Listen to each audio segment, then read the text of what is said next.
Mari sama-sama kita buka Kejadian 22 ayat 5 sampai 8.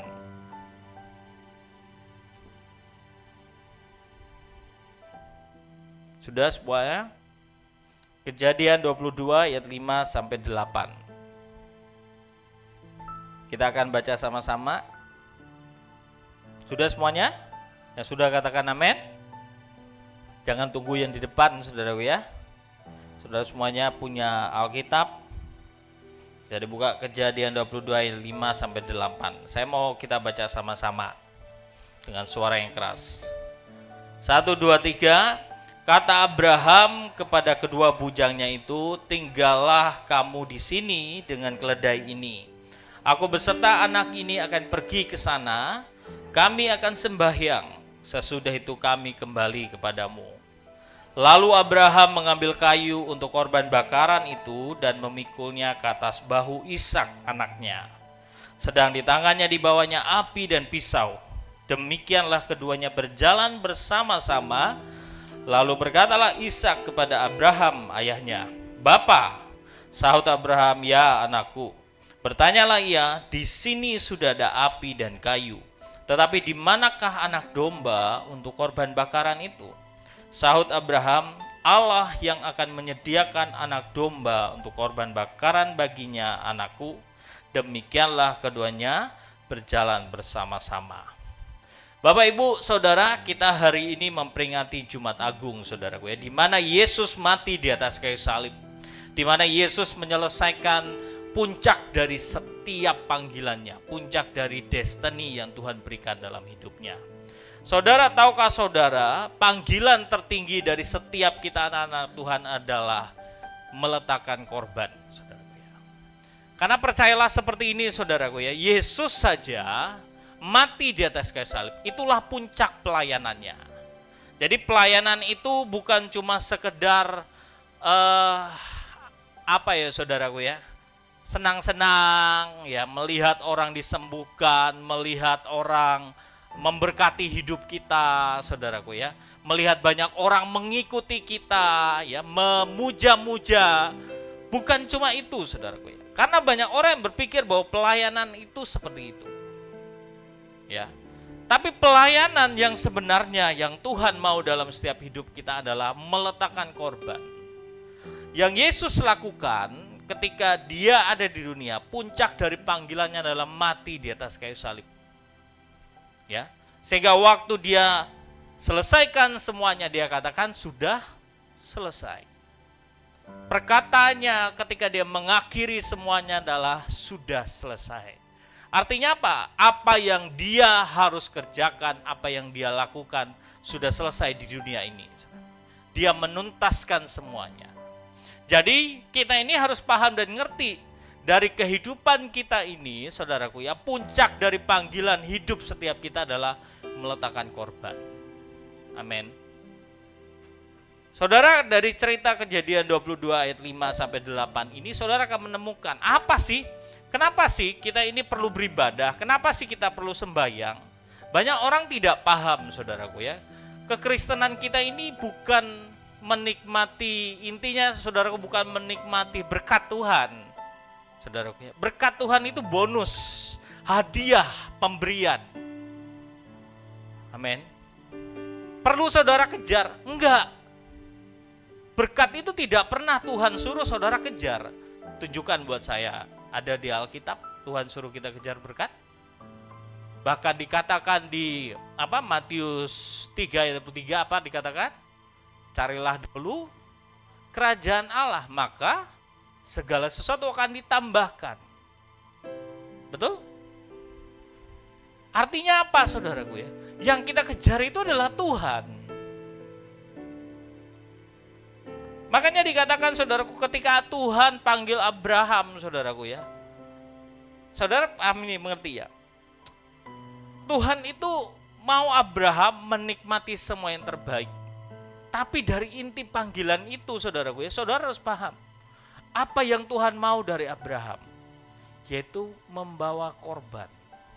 Saudara, Abraham itu, saudaraku, ketika dia terima panggilan Tuhan di tanah Ur Kasdim, dia harus tinggalkan kenyamanannya. rumahnya, ya, sesuatu yang enak buat dia, saudara, pergi ke sebuah daerah yang dia nggak kenal sama sekali. Di sana ada apa? Tapi itulah yang dikatakan korban yang dia letakkan, ya, yang dia harus persembahkan ke Tuhan. Makanya saudaraku, saudara menemukan Abraham kemanapun dia ada, saudaraku ya, dia selalu membangun sebuah mezbah, betul? Kemanapun dia ada, dia selalu bangun mezbah. Di sana dia taruh korban untuk naik di hadapan Tuhan. Tapi dari puncak panggilannya ini, bukan cuma itu yang Tuhan mau, sampai endingnya, saudaraku ya, apa yang perlu dia korbankan? Apa, saudara? Apa yang dia harus letakkan? Panggilan tertinggi dari Abraham itu apa? Halo? Apa? Meletakkan orang yang dia cintai untuk jadi korban. Loh, Abraham itu, saudaraku ya, kalau saudara baca, dia itu menanti Ishak ini berapa lama sih? 99 tahun kan. Awalnya dia dikasih anak namanya Ismail, tapi Tuhan bilang bukan ini. Ismail apa? Disingkirkan. Terus, saudaraku ya, dalam janji Tuhan, Tuhan kasih Ishak, betul? Terus ini udah bertumbuh, udah mulai remaja, saudaraku, anak satu-satunya. Ada yang satu harus dibuang. Ya, tiba-tiba Tuhan datang, persembahkanlah Ishak.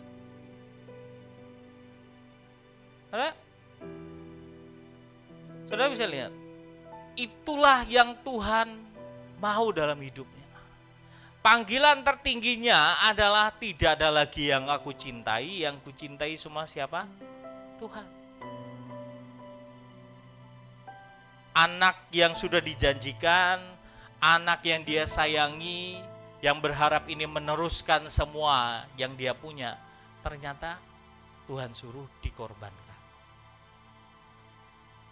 Makanya dikatakan kata sembahyang, kata ibadah yang kita hari ini seringkali munculin, saudaraku ya, itu muncul ketika Abraham ngomong seperti ini, bahwa dia katakan kepada bujangnya, Papa, kami akan sembahyang. Sesudah itu kami kembali kepadamu. Sembahyang, makanya sembahyang itu artinya dari dua kata, saudaraku, sembah dan yang. Sembah apa, saudaraku? Nyembah itu artinya apa? Berada di bawah untuk menyembah yang lebih tinggi. Betul? Yang diletakkan adalah korban. Makanya kalau orang sembahyang itu bawa korban, saudaraku ya. Bukan cari, halo? Cari apa? Yo, banyak orang hari ini sembahyang cari apa? Berkat. Cari apa lagi? Hah? Mujizat, mau sembuh. Kalau sembuh, nggak sembahyang. Kalau udah kaya raya, lupa sama Tuhan. Iya kan? Semua akhirnya banyak yang salah, saudaraku. Sembahyang minta Tuhan. Mungkin sembahyang mau cari jodoh, sembahyang mau cari relasi. Salah, saudaraku, tempatnya. Ya. Kita datang, kita harus tahu artinya sembahyang itu artinya kita datang ke Tuhan bawa korban. Korbannya apa? Halo, pujian. Siapa bilang pujian? Bisa aja orang nyanyi, belum tentu dia bawa korban. Oh, serius, saudaraku ya. Banyak orang gak paham ini. Coba di Alkitab, semua orang yang sembahyang ke Tuhan itu bawa korban. Mau siapa di Alkitab? Bangsa Israel kalau mereka sembahyang harus bawa sesuatu. Anak domba lah. Persembahan mereka. Mereka taruh. Di bait suci juga sama. Yesus juga panggilan tertingginya apa? Bawa korban. Siapa? Dirinya sendiri. Ya. Karena apa? Yesus itu mencintai siapa, saudaraku ya? Dia nggak punya istri, nggak punya anak, betul nggak? Yang ada cuma dirinya. Dan itulah yang dia bawa di hadapan Tuhan. Sedangkan Abraham lain cerita, yang dia cintai siapa? Dia nggak mencintai dirinya Abraham, karena udah tua saudaraku ya, udah nih pulang aja selesai. Ya dia cintai siapa? Anaknya, makanya anaknya lah yang dibawa jadi korban. Tapi percayalah saudaraku ya, makanya nanti saya akan sampaikan saudara. Ya, saudara harus paham seperti ini. Ketika kita datang kepada Tuhan, kita sembahyang saudaraku ya. Saudara harus paham bahwa harus ada nanti orang yang ditinggikan, dimuliakan, diagungkan di atas segalanya. Itu sembahyang. Tapi seringkali kayak gini, orang sembahyang saudaraku yang diagungkan itu sebenarnya yang lebih berkuasa, lebih tinggi ya, betul nggak? Amin. Betul? Ya, yang ditinggikan, yang diagungkan, yang dimuliakan itu adalah yang punya kuasa di atas segalanya. Tapi anehnya saudara, kalau orang sembahyang itu yang diagungkan siapa? Seringkali. Siapa? Manusia. Ya enggak? Datang kalau ibadah, carinya siapa? Siapa hamba Tuhannya? Ya enggak? Enggak, ya puji Tuhan, di sini enggak ada, di sana aja. Terus apa? Siapa artisnya? Ya kan kebanyakan enggak gitu kan? Ya enggak? Halo? Kalau enggak ada artisnya, enggak ada pengkhotbah yang seperti yang dia ingini misalnya ya, enggak sembahyang. Jo, di kampung sembahyang enggak Jo? Jangan sembunyi-sembunyi Jo. Loh, sembahyang itu kan nggak perlu siapa pengkhotbahnya, betul nggak? Nggak perlu siapa artisnya atau WL-nya, betul nggak? Yang dia perlu siapa? Tuhan. Dan yang lebih parahnya, nggak usah, saya nggak lihat pendetanya siapa, saya nggak lihat apa artisnya siapa, yang datang di situ siapa. Yang dilihat siapa? Dirinya sendiri. Loh, betul nggak? Yang diagungkan biar apa? Saya kalau dilihat orang, kalau sembahyang apalagi yang melayani ya, ku agungkan, kau ku agungkan, ya. Terus apa nih? Kira-kira orang lihat aku ini keren nggak ya? Selesai dari ibadah dilihat, ada videonya nggak waktu saya ngangkat tangan tadi? Suara saya gimana? Wih, luar biasa loh tadi waktu pujian penyembah. Biasa aja. Semuanya bagi kemuliaan Tuhan. Tapi di sini besar saudaraku ya. Ya enggak? Siapa Tuhannya? Siapa yang diagungkan? Siapa yang dimuliakan? Makanya saya itu ada pengajaran dari Pak Yusak yang selalu membekas di hidup saya. Ya. Pak Yusak itu selalu ngajarin jangan pasang tiang gantungan buat saya. Kalau saya habis melayani, saya itu cepat-cepat pulang, kata dia. Kenapa? Karena bahaya, tiba-tiba orang datangin saya, terus bilang, Pak Yusak tadi khotbahnya bagus, terus saya sombong, selesai saya. Dan dia selalu kalau selesai khotbah, selesai melayani, dia selalu bilang kayak gini, Tuhan, saya mati Tuhan. Yesus yang hidup dalam hidup saya. Tadi itu Tuhan, gak ada saya. Itu saudaraku ya, gak gampang. Tapi saudara harus paham dan ngerti. Waktu Yesus di atas kayu salib, gak ada tentang dirinya saudaraku ya. Semuanya tentang kita yang berdosa ini. Dan semua tentang Bapa di sorga. Waktu Abraham juga menyerahkan Ishak, gak ada tentang dirinya, ya sudah tentang Tuhan saja. Gak ada lagi pikiran anakku ini lo kasihan lo Tuhan.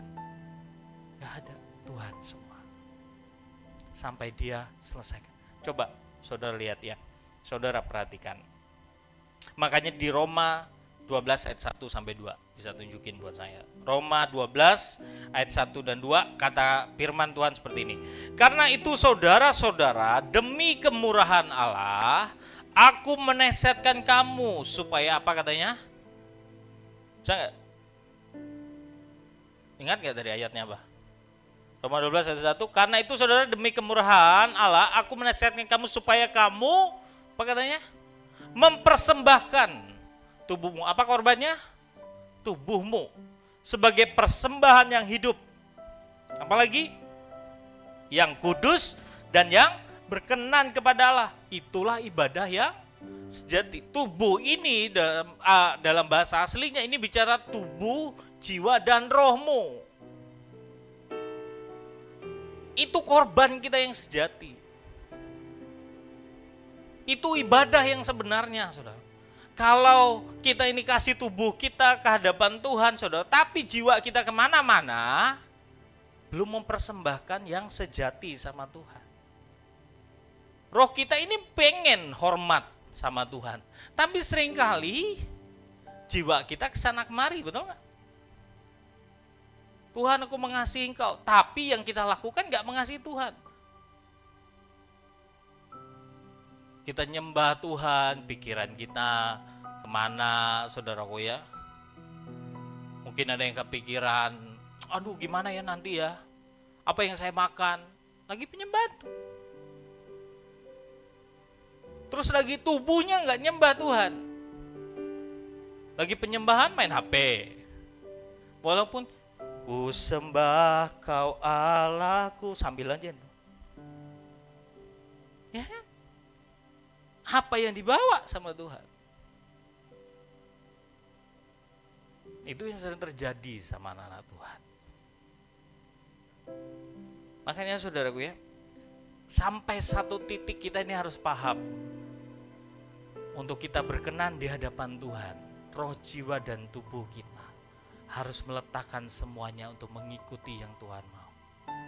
Abraham ketika dia meletakkan korban yang berkenan di hadapan Tuhan, dia gak bisa bercabang. Dia bilang di rohnya, ya Tuhan aku kasih Ishak. Jiwanya gak sungguh-sungguh. Enggak, saudaraku ya. Sampai satu titik jiwanya, ya udahlah Tuhan, aku serahkan semua.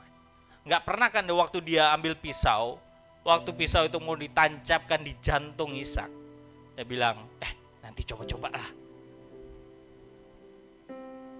Tuhan, nih mau aku bunuh nih, ini aku tancapin dulu Tuhan. Ini udah 1, 2, 3. Kira-kira dia tuh mungkin berpikir, kapan ya Tuhan mau menghentikannya? Artinya dia gak sepenuh hati, benar gak? Gak ada. Kenapa sampai Tuhan menghentikan dia? Kenapa? Saya tahu gak? Karena Tuhan tahu menembus jiwanya Abraham. Yang berkata, udahlah Tuhan, kau yang kasih, kau yang beri. Dia memang sungguh-sungguh mau menancapkan pisau itu ke jantung anaknya. Ya dicintai. Sehingga Tuhan bilang, stop Abraham, aku tahu hatimu. Coba kalau dia main, Tuhan, sudah siap nih Tuhan. Tuhan bilang, gak usah ngomong kamu, saya tahu kamu pura-pura. Ya kan? Tapi karena Tuhan tahu jiwanya, hatinya, Tuhan bilang berhenti. Tubuhnya juga bergerak kan? Gak ada kan? Dia diam. Dia lakukan semuanya. Itulah yang dikatakan ibadah yang sejati. Yesus juga ketika dia melayani Tuhan, dia lakukan dengan segenap hatinya.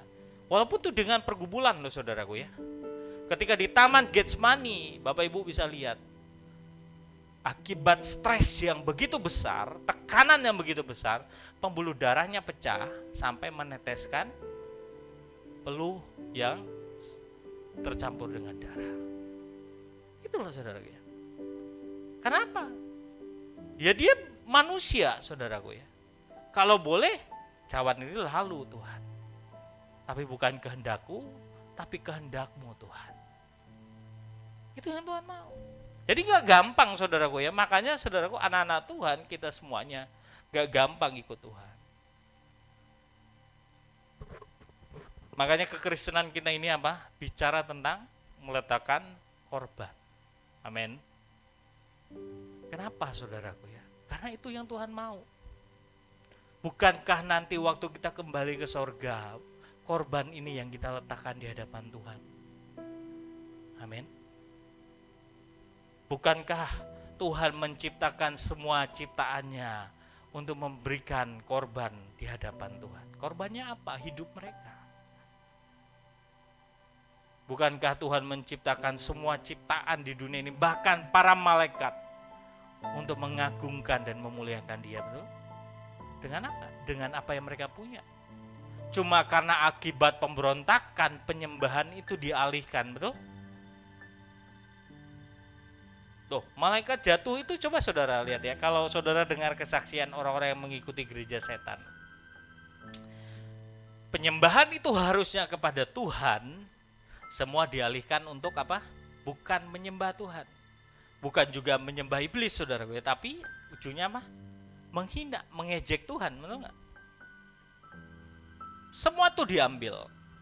Contoh saja saudaraku ini yang saya bilang ya, kemenyan itu kesukaan Tuhan nggak?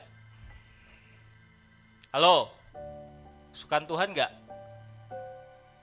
Coba carilah di Alkitab saudaraku ya, untuk dupa salah satunya itu kemenyan. Ya, ibadah di bait suci dan lain sebagainya. Kenapa? Tuhan suka. Bahkan waktu Yesus lahir yang dibawa apa? Emas, mur dan kemenyan. Tapi hari ini kalau saudara mencium bau kemenyan, halo? Dukun. Ada setan mana nih?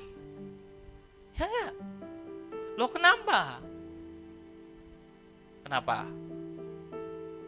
Ya setan mau ambil itu semuanya. Ya, pentahiran kalau kita kenalnya di waktu itu diambil hisop untuk mentahirkan barang-barang perkakas di mana? Di bait suci, betul nggak? Hisop itu apa? Ada yang tahu nggak? Halo? Ada yang tahu nggak hisop? Nggak tahu, baca kamus Alkitab. Hisop itu tanaman kecil yang digunakan untuk memercikkan air. Nah itu dilakukan kan? Betul nggak? Bahasanya bukan ke Tuhan. Loh itu kenapa? Itu punya Tuhan, tapi dipakai untuk yang lain. Makanya saudaraku, semua apapun yang harusnya kembali ke Tuhan diambil oleh setan. Oke, kita lanjutlah saudaraku ya. Daniel 11 ayat 31 sampai 33. Saya mau sampaikan ini biar saudara mengerti pentingnya sebuah korban yang terus dinaikkan di hadapan Tuhan.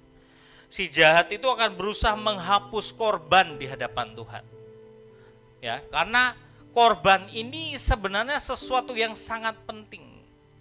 Agar apa saudaraku? Enggak ada kerusakan yang terjadi. Tapi tanpa penyembahan, tanpa korban saudaraku ya, maka akan muncul kerusakan. Oke, Daniel 11 ayat 31 sampai 33. Saya mau kita baca sama-sama ya. Daniel 11 ayat 31 sampai 33. Oke, 1 2 3. Tentaranya akan muncul, mereka akan menajiskan tempat kudus, benteng itu, menghapuskan korban sehari-hari dan menegakkan kekejian yang membinasakan. Dan orang-orang yang berlaku fasik terhadap perjanjian akan dibujuknya sampai murtad dengan kata-kata licin.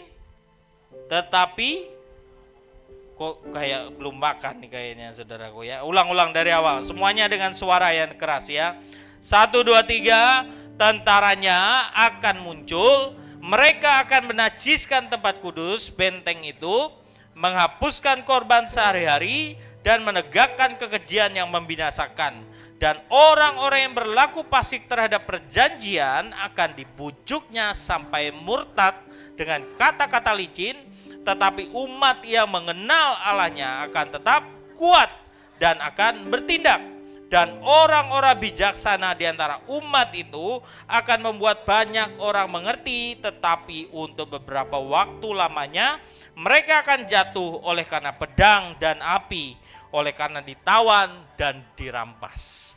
Saudara, ini adalah nubuatan tentang peperangan akhir zaman. Akan muncul raja dari utara dan raja dari selatan, saudaraku ya. Dan hari ini sudah ada prinya, saudaraku ya. Raja dari utara ini bicara tentang perangan Gog dan Magog. Ya, raja utara itu apa? Pokoknya Iran ke atas. Ya. Ada sekutu-sekutunya. Iran tuh saudara tahu aja sekutu-sekutunya siapa, saudaraku. Ada Cina, ada Rusia, ada Korea Utara. Dan yang memimpin adalah Raja Utara. Yang akan menaklukkan peperangan di tanah perjanjian. Ada Raja Selatan yang memimpin di pihak yang lain. Nah, Raja Utara ini akan memimpin dan menajiskan tempat kudus, katanya saudaraku ya. Terus dikatakan mereka akan menghapuskan korban sehari-hari. Kenapa sampai dikatakan mereka menghapus korban sehari-hari, saudaraku ya? Ada yang tahu? Ada yang tahu, saudara? Kenapa harus dihapuskan korban sehari-hari? Halo? Ada yang tahu nggak? Oke, saya akan tunjukkan saudaraku ya.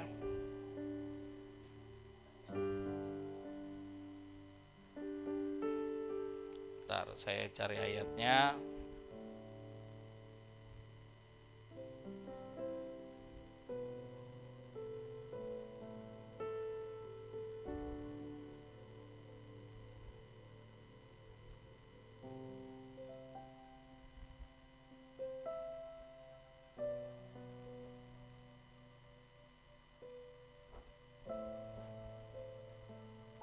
Mari kita buka sama-sama.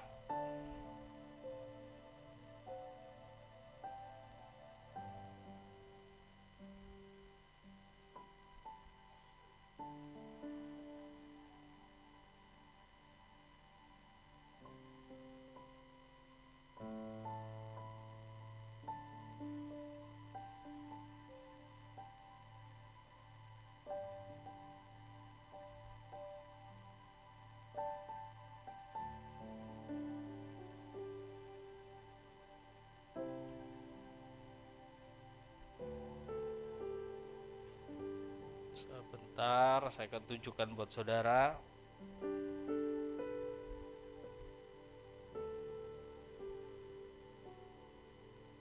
Yeskiel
buka Zakaria 14 ayat 17.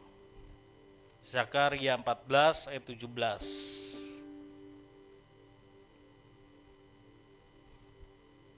Sudah semua? Zakaria 14 ayat 17. Sudah? Sudah semua? Amin? Belum. Tunggu. Ayo baca sama-sama 1, 2, 3. Jika kaum-kaum di bumi tidak ada yang datang ke Yerusalem untuk sujud menyembah kepada Raja Tuhan semesta alam, maka ke arah mereka tidak akan turun hujan.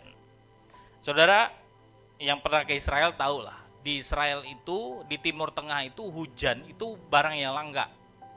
Saudaraku ya, kalau sampai kejadian saudaraku ya, 3,5 tahun Israel tidak pernah turun hujan, saudaraku ya, itu kemungkinan bisa terjadi. Dan 3,5 tahun yang terjadi itu kenapa? Halo? Tidak ada yang namanya korban penyembahan. Makanya saya bilang buat saudara, kenapa sih si jahat mau menghapus korban sehari-hari? Karena selama masih ada korban akan turun berkat Tuhan. anugerah Tuhan, belas kasihan Tuhan. Saudara.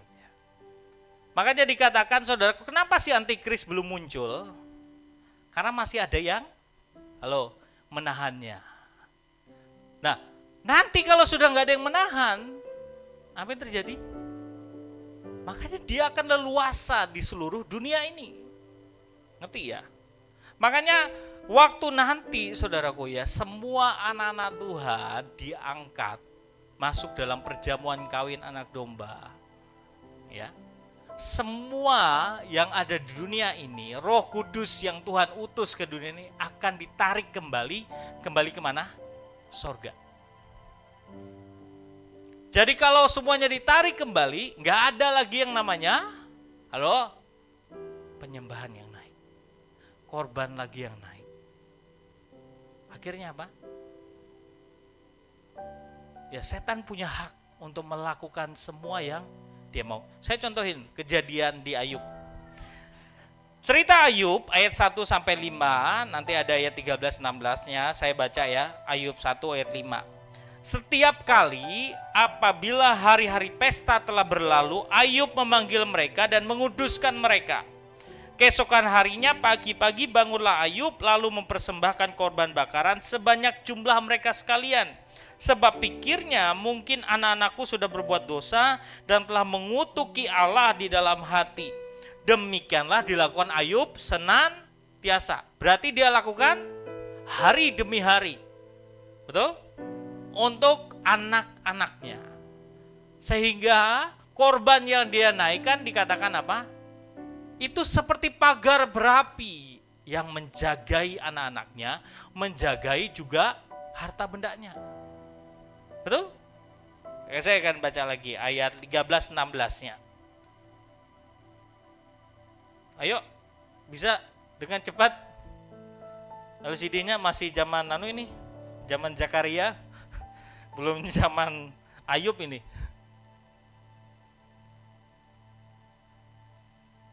Sudah, ayat 13-16-nya. Ayo. Ayat 13, pada suatu hari ketika anak-anaknya yang lelaki dan yang perempuan makan dan minum anggur di rumah saudara mereka yang sulung.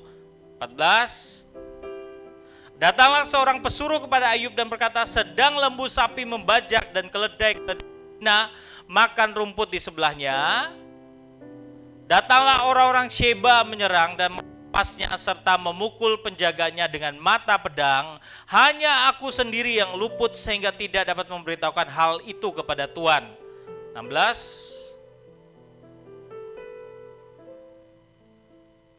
Ayat 16.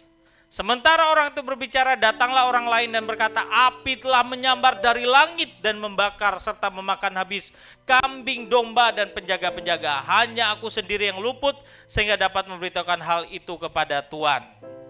Saudara bisa perhatikan baik-baik. Apa waktu ceritanya ini, ya, Ayub itu setia membawa korban di hadapan Tuhan untuk menjagai anak-anaknya. Minta belas kasihan anugerah Tuhan, ya, bagi keluarga dan seisi rumahnya. Tapi waktu itu, ya, Tuhan ini cari gara-gara sama setan. Ya, dia puji-puji Ayub. Terus setan apa? Ya jelaslah Tuhan, kamu jaga dia seperti pagar berapi. Kau berkati apa yang dia kerjakan, dia berkati keluarganya. Coba kalau misalnya kau nggak diberkati keluarganya. Coba kalau kau ambil itu pagar berapinya, kira-kira dia pasti ini nggak akan setia sama engkau. Terus Tuhan bilang apa? Oke, silakan, tapi jangan sentuh nyawanya, hidupnya. Tuhan kasih batasan, betul nggak? Makanya dikatakan pencobaan-pencobaan yang kita alami tidak melebihi kekuatan kita, betul? Ya. Nah, dalam cerita ini saudaraku ya, setan itu juga bekerja nggak bisa sembarangan. Asal langsung datang, langsung ambil. Enggak saudaraku ya. Dia tahu hukum Tuhan. Makanya dikatakan tadi tidak ada yang menyembah sujud kepada raja, segala raja, ya Yesus Kristus Tuhan, maka tidak akan ada apa? Hujan katanya, betul enggak? Nah, saudara coba lihat apa yang perlu disingkirkan oleh setan pertama kali. Halo? Dikatakan tadi apa? Kambing dombanya disambar oleh api. Korban yang dia harus letakkan di atas mezbah itu adalah kambing domba. Betul? Itu dulu yang dihapus setan. Kenapa itu dulu yang dihapus? Agar tidak ada korban yang dinaikkan di hadapan Tuhan. Sehingga kalau korban itu nggak naik, dia punya hak legal untuk menghabisi anak-anaknya. Betul? Loh, ceritanya setelah itu anak-anaknya mati. Baru setelah itu apalagi? Dia kena sakit penyakit. Betul? Tapi setan tuh tahu aturan. Korbannya dihilangkan, baru dia bisa masuk. Kalau Ayub sempat naik korban, maka akan ada pagar lagi yang menuduki. Makanya setan tahu caranya untuk apa? Hapusin dulu semua. Nah, ini yang dilakukan di akhir zaman. Apa yang dilakukan? Korban sehari-hari akan dihapuskan. Makanya dulu waktu COVID-19 yang mau dihapuskan apa? Korban sehari, orang nyembah, orang beribadah sama Tuhan. Itu dihapus. Makanya saudara, kalau saudara tahu sistem dunia ini, elit global dan lain sebagainya, saudaraku, punya satu tujuan. Agar kita nggak nyembah Tuhan. Semua keputusannya, semua aturannya, itu semuanya mengarah untuk kita ini apa? Nggak tunduk kepada Tuhan. Ya. Makanya kalau kita hari ini masih bisa, ayo naikkan korban saudara. Amin. Karena kenapa saudaraku? Karena setan tuh paling tahu lah. Korban yang kita naikkan itu sangat penting. Amin. Makanya saudaraku ya, mau hidupmu diberkati, hidupmu dijaga oleh Tuhan, naikkan korban. Amin. Apa sih korban saudaraku ya? Jangan saudara kira korban itu bicara seperti ini, karena banyak orang berpikir korban itu nyanyi, korban itu nari. Enggak saudaraku ya. Korban itu sangat terlalu dalam saudaraku ya, agar saudara bisa mengerti.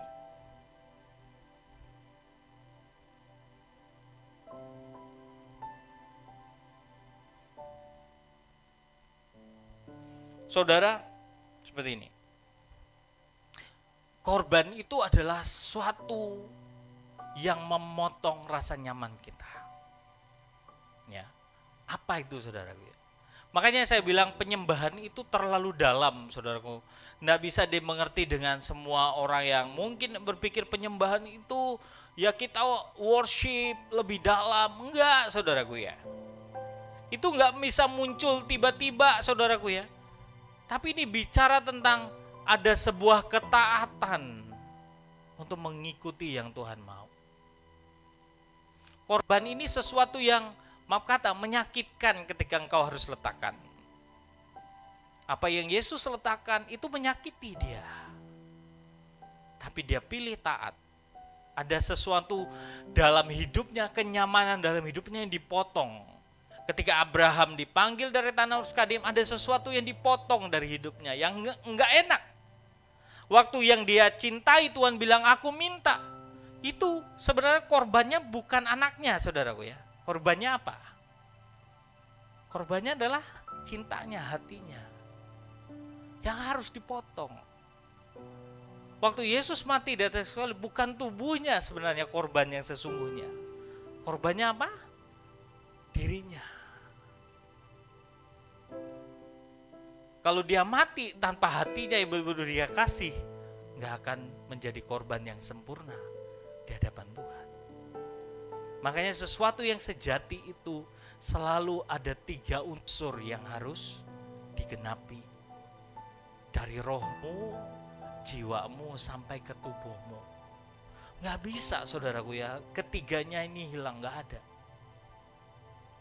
Makanya waktu kita saudaraku ya, makanya saya bilang, nih, ini korban.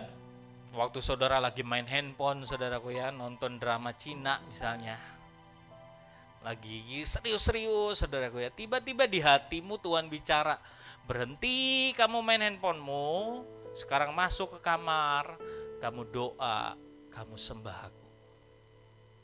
Apa yang dipotong? Halo? Kamu tuh lagi suka-sukanya nonton ya, lagi seru-serunya. Kenyamananmu tuh loh, itu yang dipotong. Sakit gak? Sakit kan? Untuk mengikuti yang Tuhan mau. Kau mau ambil gitarmu, kamu nyembah Tuhan. Itu korban. Kayak kita kasih persembahan, saudara. Kalau dulu Pak Petrus selalu bilang, kalau kasih persembahan jangan asal-asalan. Apa? Doa, tanya Tuhan berapa yang saya harus letakkan, betul nggak? Betul? Sampai hari ini saya praktek, saudaraku ya. Kalau kasih persembahan berapa Tuhan hari ini saya kasih? Nggak ada tuh saya persiapkan sendiri, nggak ada. Ya, kalau saudara persiapin sendiri sesuatu yang nggak nyakitin kamu, betul nggak? Pilih 2.000 kayak kasih tukang parkir, saudaraku ya. 5.000, 100.000. Enggak. Saya praktik, saudaraku, kadang-kadang di dalam dompet tuh kan seringkali ada yang merah, ada yang biru, betul nggak? Ada yang hijau, betul nggak? Ada yang ungu, ada yang orange, saudaraku ya. Seringkali kita doa, Tuhan berapa saya kasih? Kalau maunya kita mah yang paling kecil atau yang tengah-tengah lah. Tapi saudara ngasihnya biasa, betul nggak? Tapi ketika Tuhan minta yang merah itu semua habisin, kira-kira nyayat nggak? Aduh, Tuhan berat ini. Tapi kalau saudara taat, itu yang namanya korban. Ya, kalau saya praktek untuk itu, saudara, nggak enak. Tapi itu korban yang Tuhan minta. Saat kita nih lagi punya masalah, saudara, Tuhan bilang nggak usah pikirin masalahmu, datang sembah aku. Kamu masih bisa ngucap syukur, itu korban. Terima kasih engkau baik Tuhan. Padahal keadaanmu nggak baik-baik, itu korban. Ketika kamu dihina, diomongin orang, saudara, kamu bilang terima kasih, aku berkati dia. Korban nggak? Korban kan? Ada sesuatu yang dipotong dan itu menyakitkan. Dan kamu pilih taat, bilang ya Tuhan. Ya gampang. Tapi itulah korban yang Tuhan mau. Itulah sebuah penyembahan yang naik di hadapan Tuhan. Kalau saudara nggak lakukan, maka muncullah yang namanya kerusakan. Kalau korban itu nggak naik, saudaraku, di tengah-tengah hidupmu, keluargamu, saudaraku ya, maka kerusakan akan datang. Pencuri iblis itu akan masuk seperti yang dia lakukan kepada Ayub. Betul? Walaupun itu ujian Tuhan loh ya buat Ayub loh ya. Tapi saudara lihat cara kerjanya. Penyembahannya dihapus, korbannya dihapus, akhirnya apa? Anak-anaknya dihabisi, keluarganya dihabisi. Setelah itu apa? Dirinya juga ngalamin yang enak. Harta benda habis semua. Lo pernah kejadian dulu, saudaraku ya. Aku nggak tanpa Tuhan aja katanya. Aku bisa kok hari ini berhasil. Tuhan habisi semua, saudara. Sampai akhirnya bertobat. Ada, saudara. Makanya saya mau bilang buat setiap kita, saudara. Penyembahan itu sangat penting, saudara. Setan tuh paling tahu. Makanya hari ini, saudaraku ya, kemarin saudara lihat kan kejadian gempa di Sulawesi, ya kan? Saudara bisa lihat tiba-tiba air turun kan? Air turun, saudaraku ya. Terus apa? Kemungkinan besarnya apa? Tsunami. Dulu kejadian pernah di Aceh kayak gitu kan, turun gelombang besar semuanya. Nah ini sama, saudaraku, turun. Tapi saya tanya, tsunami gak? Tsunami gak? Kenapa? Ada yang tahu? Ayo, saudaraku. Ada yang tahu gak? Saya tuh gak tahu loh, saudaraku. Loh, Tuhan ini kan turun nih. Harusnya setelah ini datang nih tsunami. Tapi nggak datang, saudaraku. Roh Kudus bicara di hati saya. Karena ada anak-anakku yang nangisin tempatnya. Yang ketika alami itu mereka datang nyembah aku. Sehingga aku harus bilang kepada saya, stop, berhenti. Jangan munculkan kerusakan yang lebih besar. Ya kan? Lalu saya bilang, oh iya Tuhan. Itulah pentingnya yang namanya nyembah Tuhan. Naikin korban di hadapan Tuhan. Orang ini kan heran sama Indonesia, betul nggak? Singapura aja sudah 50.000 1 liter loh saudaraku ya, BBM. Orang Singapura tinggal di Indonesia, kok Indonesia ini ya masih 10.000. Mau naik BBM aja antri di SPBU sudah tanggal 31. Padat. Ya kan? Tapi makanya saudaraku ya, kita ini bukan berarti bahwa Indonesia baik-baik aja, enggak saudara. Tapi ayo kau anak-anak Tuhan yang ada di bangsa ini, naik ke penyembahanmu, doakan bangsamu. Amin. Agar enggak ada lebih banyak lagi kerusakan yang terjadi. Kalau enggak, bedakan sama, coba ini ya, makanya saya bilang saudaraku, kejadian di Aceh. Habis.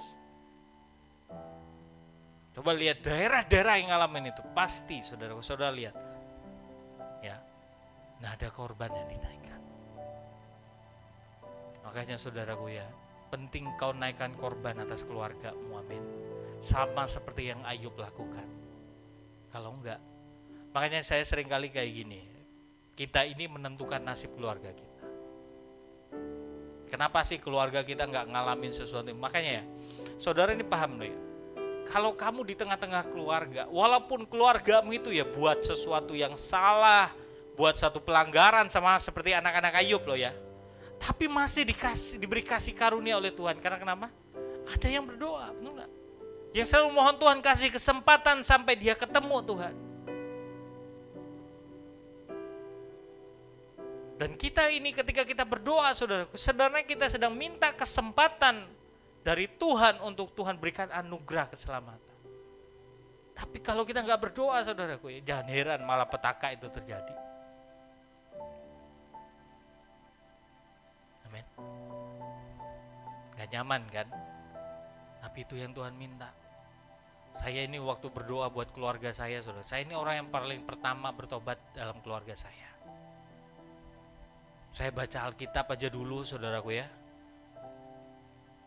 Teraiki, baca Alkitab. Bojon kau kare. Gila kebanyakan baca Alkitab tuh. Ayo saudara. Saya kunci kamar saya ambil gitar saya nyanyi. Ada yang gedor pintu. Berisik. Nyanyi apa kamu? Ayo saudara.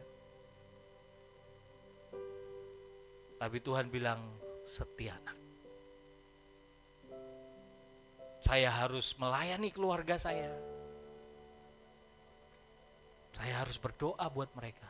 Sampai satu persatu keluarga saya bertobat dan kenal Tuhan. Korban loh saudaraku ya. Korban apa? Perasaan. Letakin semua. Tapi saya mau bilang sama saudara, makanya jangan pernah berhenti, amin. Naikkan korban kita hari demi hari. Dalam pelayanan, dalam gereja, ya, di rumahmu. Kalau kamu mau lihat ada keselamatan, ada pemulihan, naikkan korban. Korban ini bicara tentang ketaatan sama Tuhan. Belajar taat dengan apa yang Tuhan mau. Hasilnya adalah kemuliaan.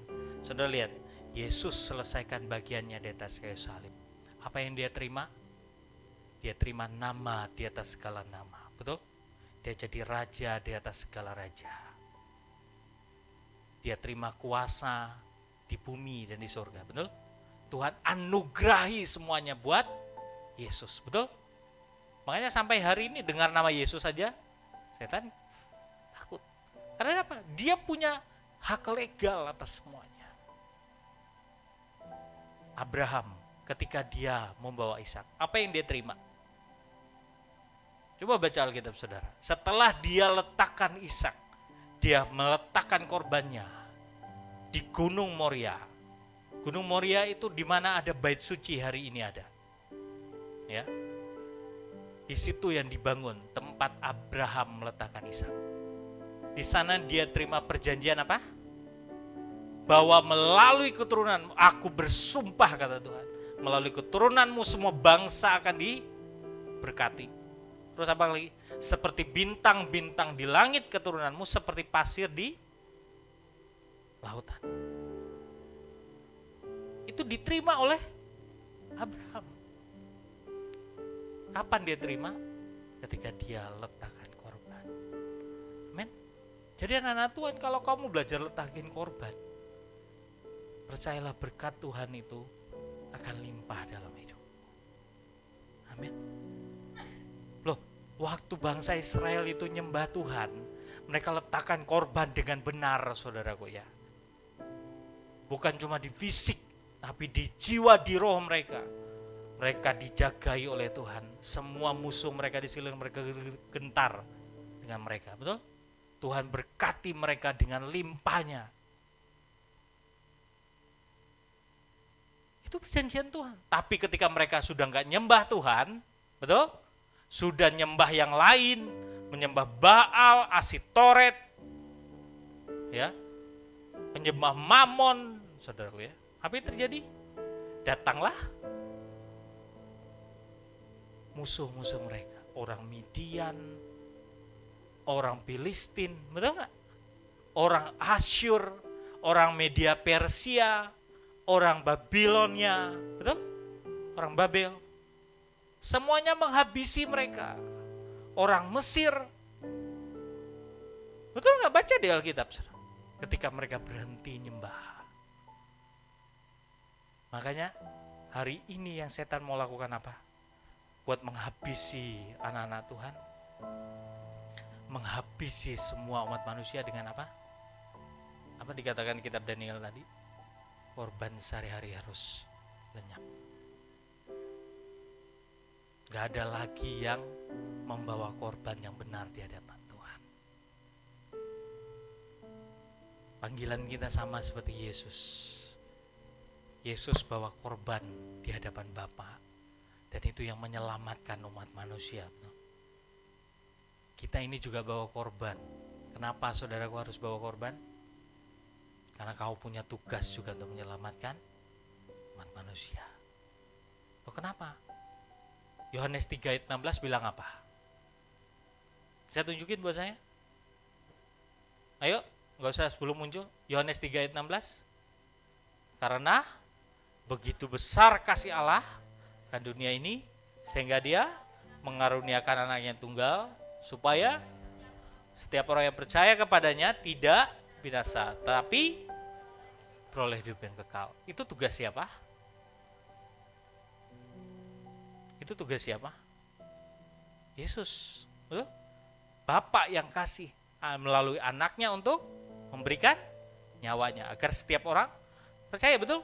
Tapi apakah tugas kita orang yang sudah ditebus? 1 Yohanes 3 ayat 16. Tunjukin. 1 Yohanes 3 ayat 16. Ayatnya sama, cuma tambah 1 di depannya. Ini tugas kita. Apa saudara? Saya tunjukin. Ayo. Jangan lama-lama. Tuhan segera datang. Ayo. 1 Yohanes 3 ayat 16. Nah, ini ayatnya lupa. Jangan sampai Timotius yang ada di situ ya. 1 Yohanes, ini Yohanes 3 ayat 16. Nah, ya itu tadi. Baca sama-sama 1 2 3. Kita ketahui kasih Kristus, yaitu bahwa Ia telah menyerahkan nyawanya untuk kita. Terus, jadi kita pun wajib menyerahkan nyawa kita untuk bagian Yesus sudah dilakukan, bagian kita, halo, sudah dilakukan. Halo? Sudah dilakukan ya? Wajib loh katanya loh saudaraku. Nggak ada itu. Nggak ada apa katanya. Sunnah itu bukan sunnah itu. Apa katanya? Apa Bu? Kalau wajib itu apa? Harus. Ya? Ya. Bukan sunnah loh ya. Ini wajib. Wajib apa? Menyerahkan nyawa kita. Makanya datangin kiri kananmu, nanti kamu serahkan nyawamu ke saya. Ini artinya apa saudaraku ya? Nyawa ini bicara tentang hidup kita, betul gak? Untuk melayani jiwa-jiwa, amin. Lo gak gampang lo saudaraku ya. Saya ini sering kali ngomong ke pemimpin-pemimpin saudara. Kita ini melayani jiwa kadang-kadang ya. Melayani orang nih ya. Kita udah buat baik, kita ini gak ada ngapa-ngapain, saudara, kita tolong, kita bantu. Hubungan darah juga gak ada sebenarnya. Ya. Tapi seringkali kita yang dimarahin, kita yang dikibulin saudaraku ya. Udah ditolong, udah dibantu. Tapi saya bilang ya udahlah, ini udah panggilan kita. Sebenarnya itu bukan masalah kita, jadi masalah kita. Tapi itu yang namanya membawa diri kita jadi korban untuk melayani orang lain. Kadang-kadang sih ngapain sih kita berdoa buat Indonesia? Indonesia kasih apa sih buat hidup saya? Yang ada saya dipajakin misalnya saudara ya. Enggak, tapi karena kita mengasihi bangsa kita, men. Sehingga saudara bisa bangun malam-malam untuk berdoa buat bangsamu, deklarasi. Ya. Kita bisa berdoa sungguh-sungguh sama Tuhan, berdoa buat bangsa-bangsa hari ini. Berdoa buat Iran, berdoa buat Israel, berdoa buat Amerika. Kenapa? Kalau kita pikir kan jauh, gak ada hubungannya sama saya. Emang Amerika kasih apa sama saya? Ya kan? Saya gak pikir Amerika mau kasih apa buat saya. Urusan Amerika, urusan saya kepada Bapak saya di sorga. Berkat saya dari Bapak di sorga. Tinggal dia perintahin, Amerika kasih berkatmu buat Ricky Rianoto. Ayo mau ngapain? Bisa gak? Bisa. Amin. Ayo saudaraku ya. Takkan korban di hadapan Tuhan. Amin. Jadi kematian Yesus sudah selesai dengan bagiannya. Bagian kita ini lagi loh. Meletakkan korban. Jangan sampai korban sehari-hari itu hilang dari hidupmu, amin. Gak usah pikirin yang lain, mulai dari dirimu lah. Ada korban yang kamu letakkan. Setia berdoa, setia deklarasi, setia baca firman, amin. Setia nyembah Tuhan. Potong dagingmu, kenyamananmu itu. Kalau saya motong saudaraku ya, kadang-kadang saya memang gak gampang, tapi harus minta sama Tuhan. Saya ini harus minta motong banyak hal kesukaan saudaraku ya. Kalau bisa tuh buat saya gak suka sama handphone. Pernah gak saudara doa minta kayak gitu? Ya. Kalau saudara gak pernah minta, berarti saudara terlalu mencintai itu. Handphone, media sosial, saudaraku, hati-hati. Karena itu akan membuat saudara gak akan menaikkan korban lagi. Itulah kesukaan iblis. Agar saudara berhenti nyembah Tuhan. Saudara berhenti taat sama dia. Ingat loh ya, korban itu bicara ketaatanmu sama Tuhan. Amin.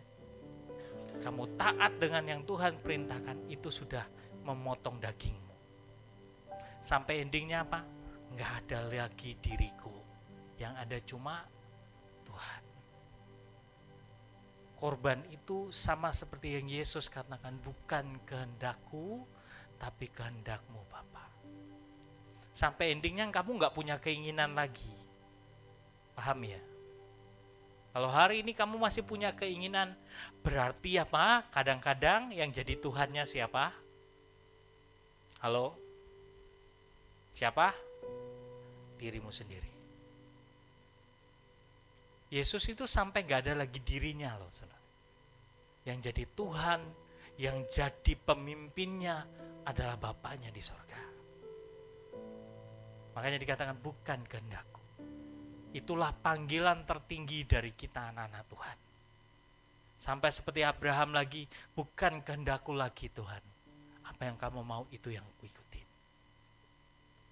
Memang gak gampang saudaraku proses sampai ke sana. Perlu mati ribuan kali, sama seperti Kathryn Kuhlman bilang.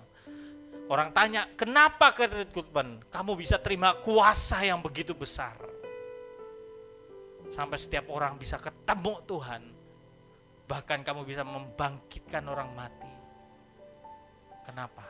Bahkan orang pernah lihat Kathryn Kuhlman lagi khotbah jalan saudaraku ya. Sampai dia melewati panggung itu saudara. Dia jalan di udara. Orang bingung. Kalau saudara baca buku Jenderal-Jenderal Tuhan, Kathryn Kuhlman cuma bilang, saya harus membunuh Kathryn Kuhlman ribuan kali agar saya bisa melihat Tuhan bekerja dalam hidup saya. Jadi sebelum dia melayani, dia selalu bilang, Kathryn Kuhlman sudah mati. Yang hidup hari ini adalah Yesus Kristus Tuhan. Dia harus bilang, gak ada Kathryn Kuhlman, yang ada cuma Yesus. Ketika aku maju ke depan, yang ada cuma Yesus, gak ada Kathryn Kuhlman.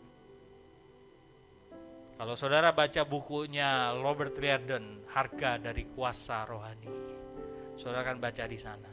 Kalau saudara mau terima otoritas, saudara harus menguburkan peti matimu sendiri. Agar apa? Tuhan bekerja dalam hidup. Waktu Robert Liardon saudaraku ya, Tuhan tunjukkan buat dia ada peti mati yang isinya ternyata dirinya.